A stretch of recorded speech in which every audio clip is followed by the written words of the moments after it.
The first time I saw myself cry in the mirror, I didn't recognize the face staring back. It wasn't sadness that startled me. It was relief, like something inside had finally cracked open and breathed for the first time. The rain outside Manchester's windows streaked the glass in silver threads, and for some reason, I felt like the city was crying with me. I had moved here just 3 months earlier, chasing a job, pretending it was ambition when it was really escape.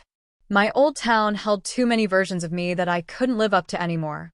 I rented a tiny flat above a bakery, where every morning the smell of fresh bread mingled with the sound of trams groaning past. It should have felt like a new beginning, but I still woke up every day feeling like a ghost wearing someone else's skin. My name was supposed to mean strength. At least that's what my parents said when they chose it. But lately, every time I heard it, it felt heavier, like a word that belonged to a person I was pretending to be. I kept wondering if there was another name, another self, waiting beneath the layers of who I'd been told to become. One rainy morning, as I sat near the cafe downstairs, sipping coffee that tasted too bitter, a woman smiled at me from behind the counter. She had curly auburn hair, a warm northern accent, and eyes that didn't just look at you, they saw you. Her name was Clara. She asked if I was new in town, and when I said yes, she just nodded and said, "You look like someone who hasn't found their rhythm yet." I laughed it off, but she wasn't wrong. I hadn't found my rhythm. I hadn't even found myself. For weeks, I returned to that cafe, drawn by her warmth and the strange calm that came from her company. She had this gift. She could make silence feel like a conversation. Sometimes she'd talk about art or the colors of the city after the rain. Sometimes she'd just sit beside me, reading quietly, as if our company alone was enough. Then one evening, something shifted. The city had gone dark early, the streetlights flickering through the drizzle. I stayed in the cafe past closing, helping Clara wipe down tables just to have an excuse to stay. She asked if I ever felt like I was living a life that didn't fit. The question hit like a pulse through my chest. I remember gripping the edge of the counter, unsure how to answer. My throat burned with all the words I'd never said aloud. She didn't push, she just waited. And in that silence, something inside me broke free. I told her how I'd been feeling, how I'd been fighting this quiet ache inside, the sense that my reflection didn't match the person I was meant to be. She didn't flinch. She didn't laugh. She simply said, "Maybe it's time you stopped fighting and started listening." That night, as I walked home, the rain hit my face like applause. I didn't feel ashamed for once. Just alive, terrified but alive. Back in my flat, I stood before the mirror and tried something I never dared before. I tied my hair differently, softer, looser. I borrowed one of my scarves, pale blue, almost silver, and draped it around my shoulders. My heart raced as I looked at the reflection. It wasn't perfect, but for the first time, I didn't see a stranger. I saw a glimpse of me. It wasn't a costume. It wasn't rebellion. It was recognition. And in that fragile, rain-soaked moment, I whispered a new name to my reflection, a name that felt like coming home. The next morning I woke before the alarm, sunlight sneaking through the thin curtains like it had been waiting to meet me. For once, I didn't hide from the mirror. The scarf I'd draped over the chair the night before caught the light, shimmering faintly, and I caught myself smiling at it, at the idea that a small piece of fabric could feel like a promise. At work I kept catching glimpses of my reflection in glass doors and bus windows. Every time, I expected that old sting of discomfort, but it never came. Instead, there was curiosity, like meeting someone new and wanting to know everything about them. Still, the fear lingered just beneath the surface, whispering that if anyone saw what I was beginning to see, they'd pull away. When I stopped by the cafe that evening, Clara noticed immediately. "You look lighter," she said, handing me a cup of tea instead of coffee. "Different drink for a different day." I laughed softly. "Maybe I just slept better." She tilted her head. "Or maybe you stopped hiding from yourself." There was again that disarming honesty. I didn't answer, but she didn't need me to. She simply poured more milk into my cup, making small white clouds swirl through the amber. "Keep following that feeling," she said, "even when it scares you." Over the next few days, I did exactly that. Little things. I changed my walk to work, taking the longer route along the canals. I tried colors I'd never worn before, soft greens, deep burgundies. Sometimes I caught people's glances lingering, curious but not cruel, and I learned that curiosity wasn't always danger. One Sunday, Clara invited me to a photography exhibition in the Northern Quarter. The gallery was tucked behind a record shop, filled with pictures of ordinary people doing ordinary things, waiting for buses, laughing in doorways, holding hands under umbrellas. Each photo seemed to hum with unspoken stories. She stopped at one frame, a portrait of a person half in shadow, half in light. "This one's my favorite," she said, "because you can see both sides of them, but you still don't know which side they'll step into next." I looked at it for a long time. "Maybe they don't have to choose," I whispered. Clara turned to me, eyes shining. "Exactly." That night, as we walked back through the rain, I realized she had given me a new kind of permission, not to rush, not to define everything too soon. Transformation, I was learning, wasn't a switch. It was a tide that moved in its own rhythm. Back home, I stood again before the mirror. The city lights painted soft patterns across the glass. I tucked my hair behind my ears, watched the reflection breathe with me, and for the first time, I said aloud, "You're allowed to exist." The words felt fragile but real, like a seed cracking open underground. Manchester woke to gray skies and the soft hiss of tires on wet streets. I used to think that sound meant dreariness, but lately it felt like a rhythm, a reminder that even in a city that never stopped raining, life kept moving forward. I'd begun walking to work through St. Peter's Square, letting the drizzle cling to my hair. The air smelled of fresh pavement and roasted coffee. No one really looked at me, and that anonymity felt like grace. I didn't need to hide, but I didn't need to explain either. Each morning before leaving the flat, I allowed myself a small ritual. Standing before the mirror, adjusting a detail that made me feel closer to truth. Some days it was a touch of color. Some days it was posture, softer shoulders, a new way of holding my gaze. They were quiet victories, unspoken but deeply felt. When I reached the cafe one afternoon, Clara was rearranging the flowers in a chipped white vase. She glanced up and smiled. "You're starting to match the city," she said. "How's that?" "Soft edges. Hidden light." I laughed, but her words stayed with me. I wondered if she saw me more clearly than I saw myself. Later, during her break, we sat outside under the awning, watching the rain blur the outlines of people hurrying by. She asked if I'd ever thought about being photographed properly, not for a document or an ID, but for me. "Why?" I asked, half nervous. "Because a photo freezes truth for a heartbeat. Sometimes that's all we need to believe it." The idea terrified me, but also thrilled me. That weekend, she brought her camera to the flat. She rearranged a chair near the window where the late-day light fell golden. "Just breathe," she said, adjusting the lens. "Don't pose." I tried to relax, feeling the warmth of the light on my face, the hum of the city below. She clicked the shutter once, twice, and then looked at the screen, smiling softly. When she turned it toward me, I saw a person I almost didn't recognize, calm, open, alive. My throat tightened. "That's me," I whispered. "It's always been you," she said.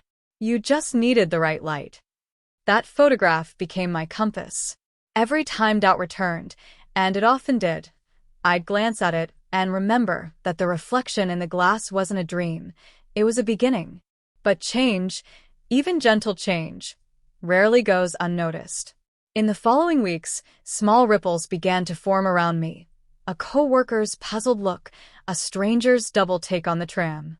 No one said anything unkind, but I could feel the shift, the silent questions. And yet, instead of shrinking back, I found strength in stillness. Manchester's rain kept falling, indifferent and endless, and somehow that constancy steadied me. I wasn't finished transforming, I was simply learning to live while I did. The photo Clara took lived on my desk for days before I found the courage to frame it. I'd glance at it while dressing for work, tracing the faint glimmer in my eyes that had never been there before. It was proof that truth could fit inside an ordinary moment. But the world outside the flat didn't change just because I did. The first hint came at the office, in the break room's harsh fluorescent light. Someone from accounting looked twice, then 3 times, pretending not to. Their smile was polite but puzzled. Later that afternoon, I overheard my name whispered at the end of a corridor, followed by a silence too deliberate to be casual. I kept my head down and finished my reports, but my hands trembled slightly as I typed. On the tram ride home, I caught my reflection in the window and wondered if the courage I'd felt in front of Clara's camera was only possible in private.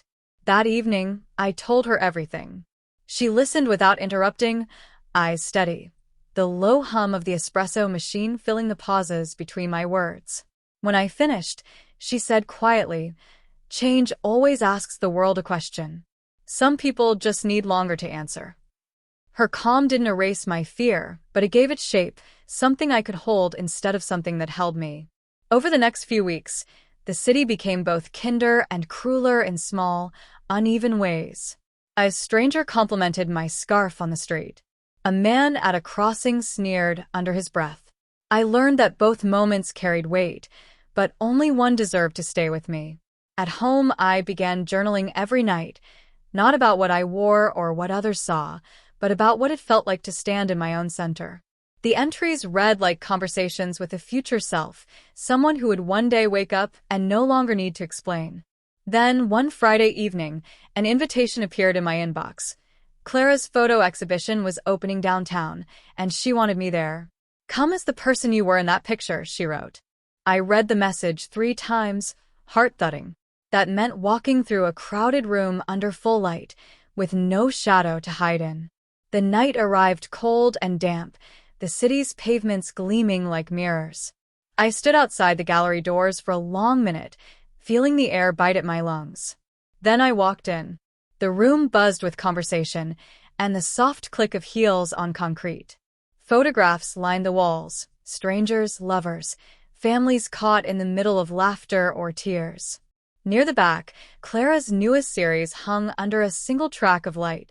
And there it was, the portrait she'd taken of me. People were gathered around it, murmuring, admiring, unaware that the subject was standing only a few steps away. My pulse raced, but instead of panic, something else rose up, a quiet, defiant pride. I wasn't invisible anymore. Clara found me, her eyes bright. "You showed up," she whispered. "I had to," I said. She deserved to see her own picture. After the exhibition, the city felt different. Maybe it was just me. I walked home through the wet streets, my reflection flickering beside me in shop windows and puddles, and for once I didn't shy away from it. I felt exposed, yes, but also seen, as if Manchester itself had turned its face toward me and whispered, "You belong here too." Clara closed the gallery that night later than usual. When she caught up with me outside, her umbrella tilted in the wind, she was still glowing from the evening. "You were brave," she said simply. "Did you see how people looked at the photo?" "I saw," I said. "But what mattered was how you looked at me." She smiled, tucking a loose curl behind her ear. "I just captured what was already there." We walked together in silence, the rain pattering against the umbrella like applause muffled by distance. Every few steps she would glance at me, as though confirming that the person she'd photographed hadn't disappeared back into fear. At my door she hesitated, then said, "Come by the cafe tomorrow. I want to show you something." The next afternoon she led me upstairs to a small room I hadn't known existed, her studio. It was filled with prints, sketches, and a half-finished painting of the city skyline. In the center stood an easel covered by a cloth. She looked nervous, a rare sight for her. "I started this the day after we took your photo," she said, lifting the cloth. It was a painting, not exact, not photographic, but alive. The figure in it was half-bathed in the soft light of morning, hair loose, face calm. Around her, the suggestion of rain glimmered like falling glass.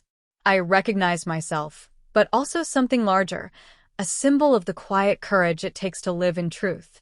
"I wanted to paint not what I saw," Clara said, "but what I felt when you began to become yourself." I didn't know what to say. Gratitude and disbelief tangled in my throat. "It's beautiful," I whispered. "So are you," she said, almost under her breath. The words hung between us, fragile and new. For a heartbeat, neither of us looked away. The moment wasn't about romance in the way stories usually tell it. No grand gesture, no sudden confession. It was something subtler. Two people seeing each other clearly for the first time, without masks or pretense. She stepped closer, her hand brushing mine, and I felt an unexpected steadiness. Not the flutter of infatuation, but the calm certainty that connection can grow quietly, like light spreading across water. Later, when I walked home through the evening drizzle, the air smelled of rain and roasted chestnuts from a nearby stall. I realized that the warmth in my chest wasn't just for Clara. It was for the life I was finally beginning to inhabit. Transformation, I thought, doesn't end when the mirror agrees with you. It ends when someone else looks at you and simply says, "I see you," and you believe them. The days after the painting felt quieter, as if Manchester itself had lowered its voice to listen. Clara and I slipped into a rhythm that wasn't planned. Mornings filled with our coffee and easy laughter, evenings spent walking through streets washed silver by rain. Nothing was ever defined between us, yet every glance carried more meaning than words could hold. One Sunday the sun broke through for the first time in weeks. The city glowed, steam rising from the pavements like breath. Clara closed the cafe early. "Come on," she said. "You need to see Manchester when it remembers it's beautiful." We wandered toward Castlefield, where old bridges arched over calm water. Children fed ducks. The air smelled of river and brick dust. Clara led me to the edge of the canal and sat down, feet swinging above the surface. "This place," she said, "was the first spot I ever felt like I belonged. Maybe it can be that for you too." I watched her reflection shimmer beside mine in the water, two outlines bending and reforming with the ripples. "It's strange," I said. "Sometimes I feel like I'm finally arriving, and other times I still feel like I'm pretending to exist." She turned toward me. "Maybe arriving and pretending look the same at first. The difference is you keep showing up anyway." The breeze lifted a strand of her hair across my cheek. We both froze, a breath caught between laughter and silence. It wasn't about romance in the dramatic sense. It was the recognition of a shared space, a closeness that asked nothing and offered everything. When we finally stood to leave, she slipped her hand through the crook of my arm. "You're steadier than you think," she said. "Even the water listens when you speak." That night, back in my flat, I replayed her words. I noticed how the city lights outside had softened from harsh white to warm gold, as if reflecting the slow change inside me. The fear that once felt endless had become smaller, more manageable, replaced by a quiet desire to keep growing, both for myself and for the person who had believed in me from the beginning. In my journal I wrote, "Some friendships turn into mirrors, and some mirrors into friends.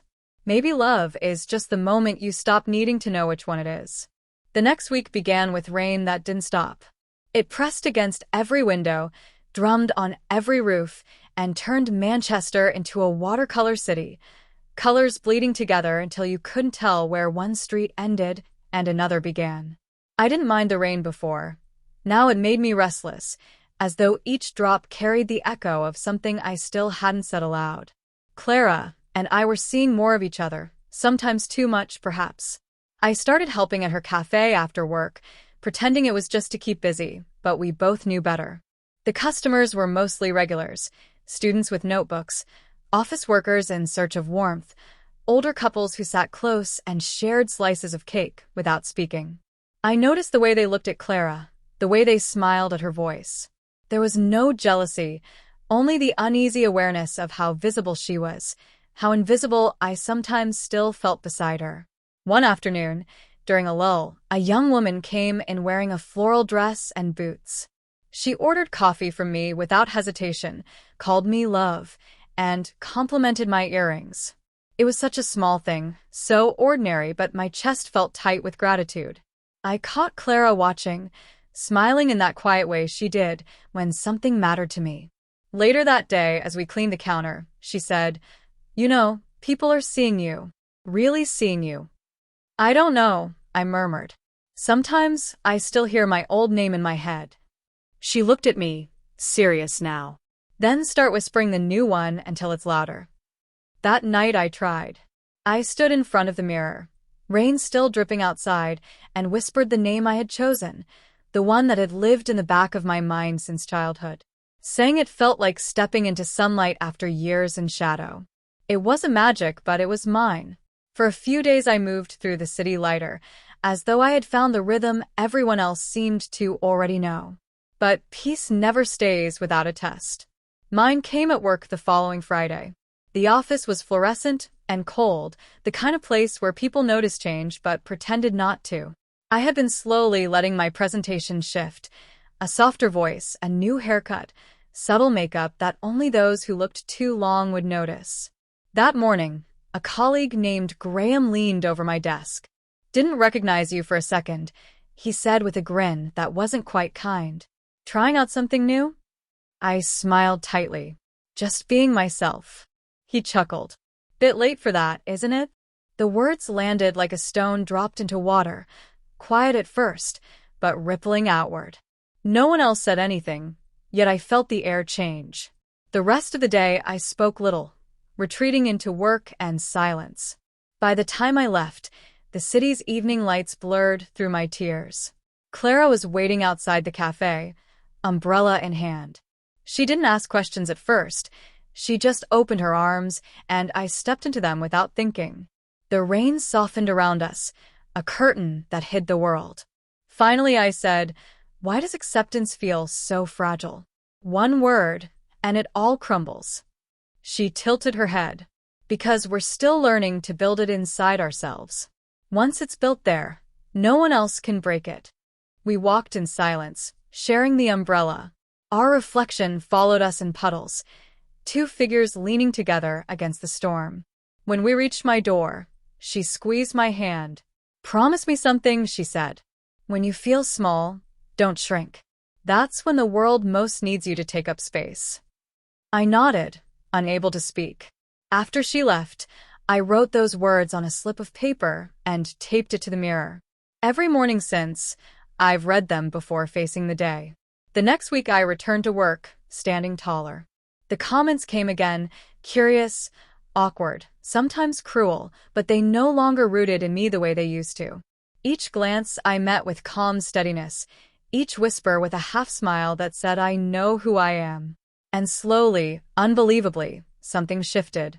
A few coworkers began using my chosen name. One brought me tea during a break, without a word. Change was happening in fragments, like dawn breaking through fog. And through it all, Clara stayed, not a savior, not a symbol, but as someone who believed that the truest kind of love is simply staying when things are hard. That night, as I walked home alone, Manchester felt different. The rain had finally stopped, and the pavements gleamed under streetlights. In every reflection, window, puddle, shop front, I saw not the person I was, but the person I had become. For the first time, I didn't flinch. I smiled back. The rain returned 2 days later, as if Manchester wasn't done teaching me about persistence. I used to think the weather here was cruel, a constant gray that smudged every good feeling, but lately, I began to see it differently. Rain didn't erase, it softened. It blurred the sharpness of things until you could look at them without pain. That thought stayed with me as I walked to the cafe that morning. I could see my reflection ghosted in every window I passed, the long coat, the scarf Clara had given me, the faint lipstick I had learned to apply without trembling.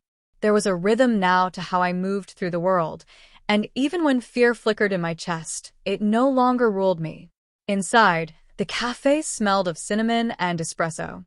Clara was at the counter, sleeves rolled, hair tied up, humming under her breath. She looked up and grinned. "You look like someone who's figured out what the word morning means." "Maybe I have," I said, slipping behind the counter. "Or maybe I just decided to stop fighting it." The first customers came in, a group of university students, then a woman with her daughter, then a man I recognized from the office across the street. I realized, as I served them, that the fear of being seen had turned into something gentler. I didn't need to hide behind politeness anymore. I could simply be. That was when something new happened. A young man, maybe 20, waited until the cafe quieted before approaching the counter. He hesitated, fidgeting with his phone, then finally said, "Hey, I just wanted to say, you look really confident. I'm trying to get there myself." It took me a second to understand what he meant. His voice was soft, his expression nervous. There was that same uncertainty I'd carried months ago, the same need for permission to exist. "Thank you," I said gently. "You'll get there. Just take one small truth at a time." His face broke into a shy smile. "I will. Thanks." When he left, Clara leaned on the counter beside me. "See what you did?" she said. "You're not just surviving anymore. You're lighting the path." I laughed softly. "I'm not sure about that." "I am," she said. "You're becoming someone who makes people brave." Her words stayed with me all afternoon. For so long I'd been focused on becoming myself that I hadn't noticed I might already be someone for others, a quiet signal that authenticity was possible. That evening, after closing, Clara and I sat on the floor with mugs of cocoa, watching the rain streak down the glass. It was the kind of comfortable silence that felt alive, full of thoughts neither of us needed to say aloud. Finally, Clara spoke. "Can I tell you something strange?" "Always. When I met you, I thought you needed saving. But now, I think you were just waiting for someone to hand you a mirror." I looked at her, really looked. There was something in her eyes that wasn't just friendship anymore. Not passion, not infatuation, something quieter, steadier. The kind of affection that grows not from longing, but from understanding. "Maybe we saved each other," I said. She smiled a little sadly. "Maybe. But sometimes, saving someone means letting them go, letting them find out who they are without leaning too hard on you." The words hit harder than I expected. "Are you saying goodbye?" "No," she said quickly. "Just, maybe it's time for both of us to stand on our own 2 feet. We've built something beautiful here. But I don't want you to mistake your reflection in me for your reflection in the world." It was such a Clara thing to say, honest, gentle, but unflinching. I wanted to argue, but part of me knew she was right. Our connection had become a cocoon. Safe, yes, but maybe too safe. The next morning, she handed me a key to the cafe. "You'll need to open up for the week," she said. "I'm going to visit my sister in Leeds." Her absence was immediate. The cafe felt bigger without her laughter, the city louder. Yet somewhere inside me, a new steadiness had formed. I wasn't crumbling. I was standing. That week, I worked alone. And each day, more familiar faces came in. The man from the office, the woman with her daughter, the nervous young man from before. People smiled, lingered, talked. It was subtle, but I realized that somewhere along the line, I had become part of the city's rhythm. When Clara returned a week later, she found me closing up, humming under my breath. "Looks like you managed," she said. "I did," I answered. "But I missed your voice in the background." She laughed softly. "You didn't need it." That night, as we locked the door, she looked at me for a long moment. "So," she said quietly, "what's next for you?" I hesitated. "I don't know. But I think I'm ready to find out." And for the first time, the idea of the unknown didn't scare me. It felt like freedom. The following morning, the city felt sharper, more alive. Manchester had a rhythm I was only just beginning to hear.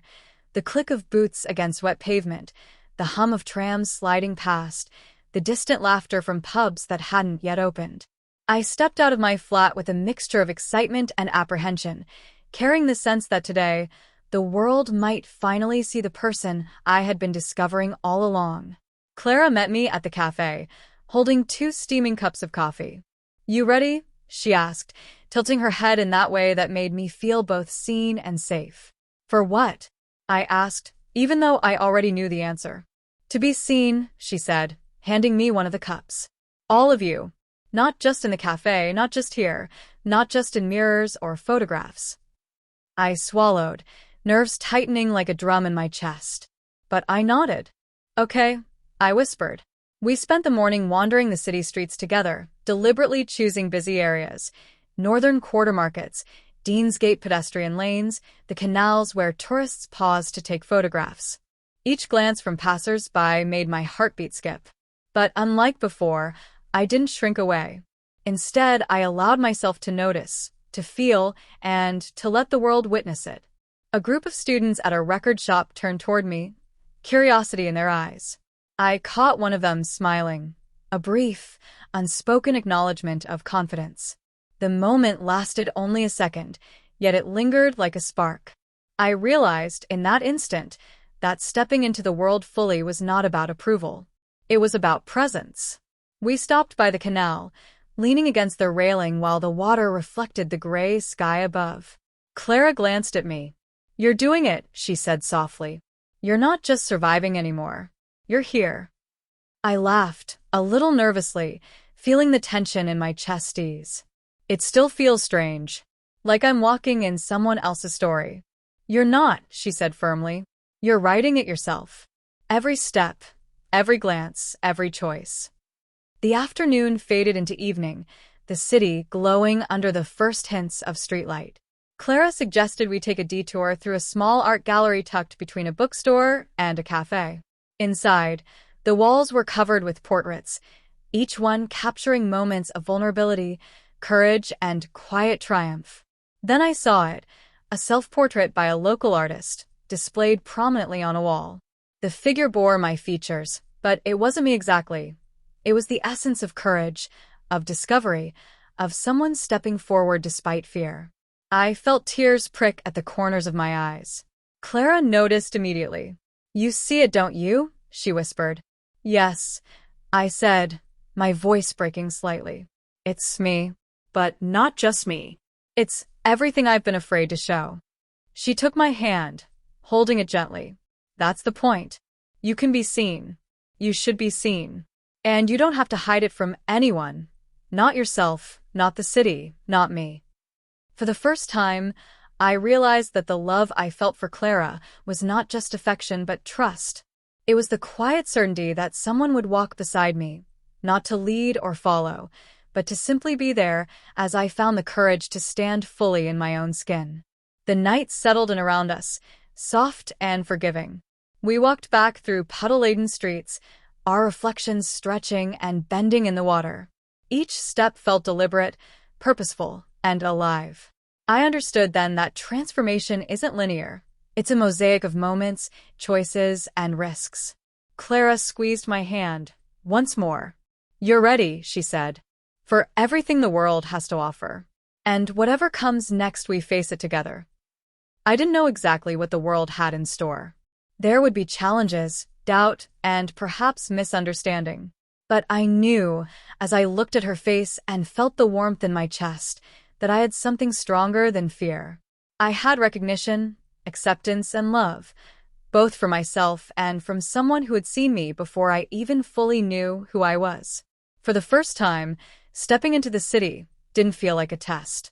It felt like the beginning of everything I was meant to become.